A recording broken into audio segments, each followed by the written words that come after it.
Hello student, class 5th science. Today we will start our new chapter third, staying safe. Means हमें कैसे सुरक्षित रहना चाहिए किसी भी जगह. In this chapter we will focus on tips for first aid. Accident may take place anywhere and any time. जो accident होते हैं वो कहीं भी और किसी भी वक्त हो सकते हैं. It is essential to give right treatment to the victim after the accident. और ऐसे समय में उस पीड़ित व्यक्ति को सही तरीके से उपचार मिलना जरूरी होता है. If the spot of accident is far away from the hospital, the condition of the victim may worsen. Immediate medical help can buy some time for the right treatment. The immediate help given to an injured person is defined as first aid. जब कहीं accident होता है और वहाँ से जब hospital बहुत दूर होता है तो उस जो विक्टिम रहता है, जो पीड़ित व्यक्ति रहता है, उसकी हालत ख़राब होती जाती है. इस कंडीशन में उसे सही ट्रीटमेंट मिलना ज़रूरी होता है, इमीडिएट. और जो उस समय ट्रीटमेंट दिया जाता है उसे क्या बोलते हैं, हम फर्स्ट एड बोलते हैं. Tips for first aid. Following are some first aid tips for some common injuries. We should learn them properly to apply them on needy. Children also should learn this life-saving skill properly. ऐसे कुछ common injuries है जिससे हम first aid की tips अपनाते हैं. यदि हमें कभी चोट लग जाती है और गिर जाते हैं बच्चे, तो हम कैसे अपने आप को सेफ रख सकते हैं, उससे वो हम इसमें सीखेंगे. Animal bytes. जब कोई एनिमल्स हमें बाइट करेगा, काट लेता है, तब हमें क्या करना रहेगा. Animal bites need urgent medical attention. Dog, wolves, bats and cats are known as to carry the rabies virus. In addition to wound infection there is a risk of rabies. जब कोई एनिमल काट लेता है, dog हुआ, wolf हुआ, bats हुए, ये सब हमें काट लेता है तो हमें तुरंत उसका मेडिकल उपचार करना चाहिए. और जो डॉग होते हैं, वॉल्स होते हैं, बैट, कैट, ये सब कौन से वायरस लेकर आते हैं, इनमें कौन सा वायरस इन्फेक्शन रहता है, रेबीज का.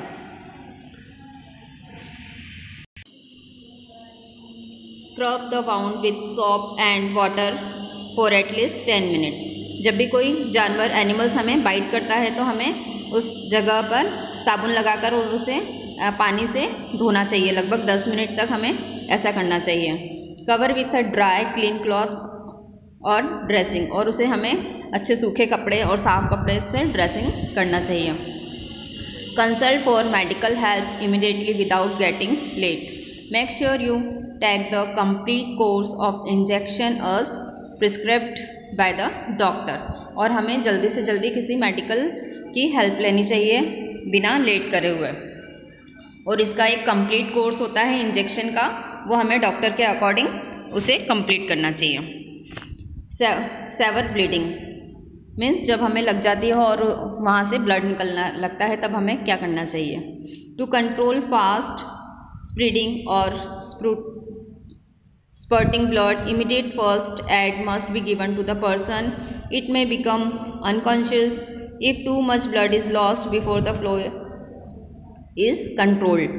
जब भी हमें कभी चोट लग जाती है और उसमें से लगातार ब्लड आने लगता है तो हमें तुरंत उसका फर्स्ट एड करना चाहिए. यदि लगातार उसमें से ब्लड आता रहेगा तो हमें बेहोश हो सकते हैं और उसे हमें पहले ही कंट्रोल कर लेना चाहिए. To prevent fainting, make the victim lie down.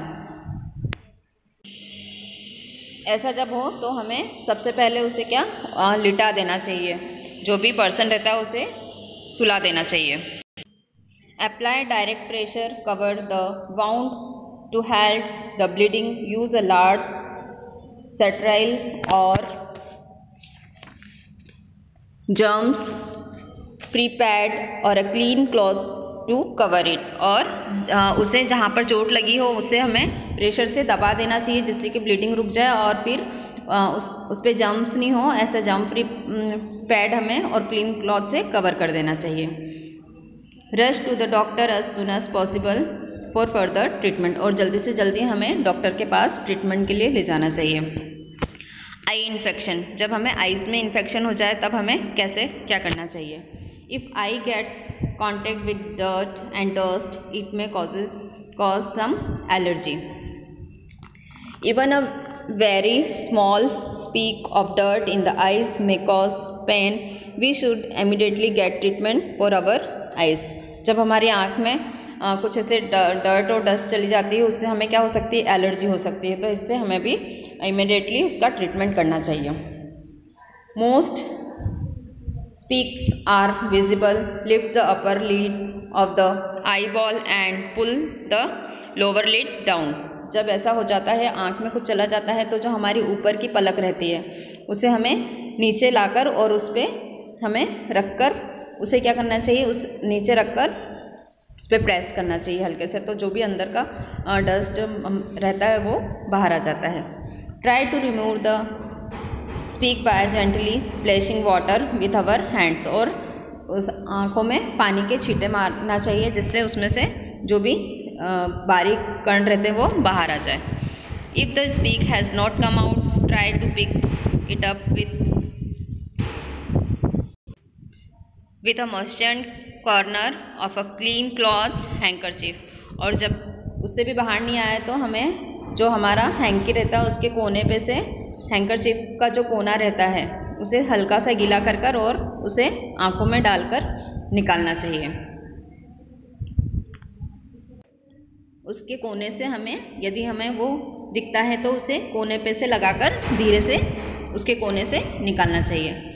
Rush the victim to an eye doctor और to a hospital if the speck has still not come out and the pain continue keep him her lying down. और हमें जल्दी से जल्दी doctor के पास ले जाना चाहिए और वो यदि उसमें से डस्ट वो पार्टिकल्स नहीं निकलता है तो हमें उसे लिटा देना चाहिए। If an irrigation liquid gets splashed into the eye, flush the eye with a gentle stream of cool tap water for 30 minute, get medical attention immediately. If an irritating liquid gets placed into the eye, flush the eyes with a gentle stream of a cool tap water for 30 minutes, get medical attention immediately. यदि हमारी आंखों में कुछ ऐसा जलन पैदा करने वाला लिक्विड यदि गिर जाता है हमारी आंखों में तो हमें तुरंत ठंडे पानी से उसे धोना चाहिए। लगभग 30 मिनट तक हमें ऐसा करना चाहिए और तुरंत हमें मेडिकल अटेंशन लेना चाहिए। बर्न्स, यदि हमें जल जाते हैं तो हमें क्या करना चाहिए। The skin can get burn by a hot object and liquid flame, excessive exposure to the sun, chemical और contact with electrical burns may look small but they may be absolutely deep. Children and elderly people are usually more sensitive to burn. जब हमारी skin किसी hot object से, liquid से, flame से जल जाती है तो हमें तुरंत medical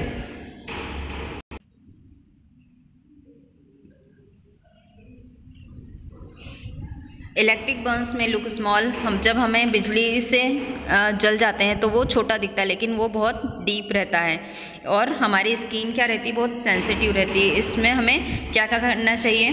4 scotch of small burns, apply towel और sheet soaked in cold water immediately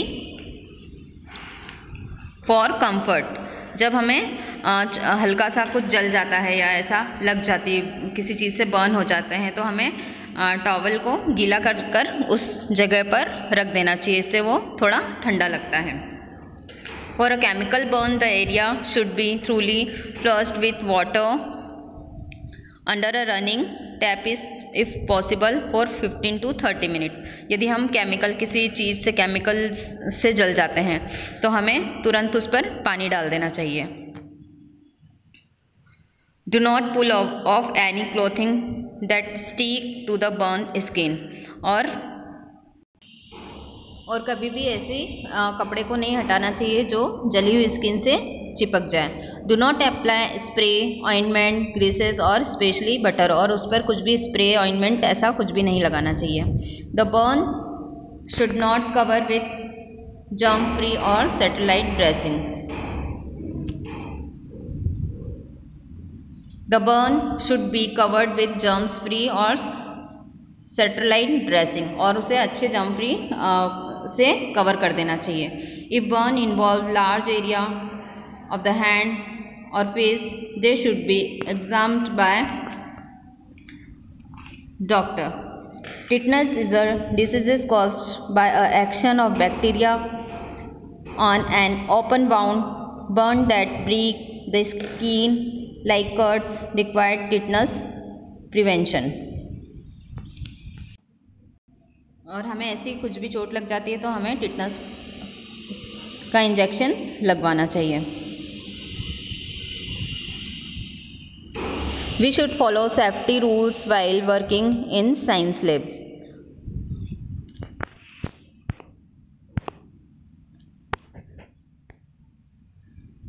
wear lab coat all the time. जब भी हम साइंस लैब में जाएँ तो हम लैब कोट पहनकर जाएं। Do not eat in the lab, और लैब में हमें कुछ भी नहीं खाना चाहिए। Handle glass apparatus carefully. जो भी ग्लास के अपैरेटस रहते हैं उसे हमें केयरफुली हैंडल करना चाहिए। Listen to the teacher. जो टीचर्स बोलते हैं उन्हें ध्यान से सुनना चाहिए। Do not touch any chemical with hands, और कोई से भी केमिकल को डायरेक्ट हैंड से नहीं टच करना चाहिए। Without your teachers supervision do not work with Bunsen burner, और बिना सुपरवाइज़र टीचर्स के हमें बर्नर पर वर्क नहीं करना चाहिए।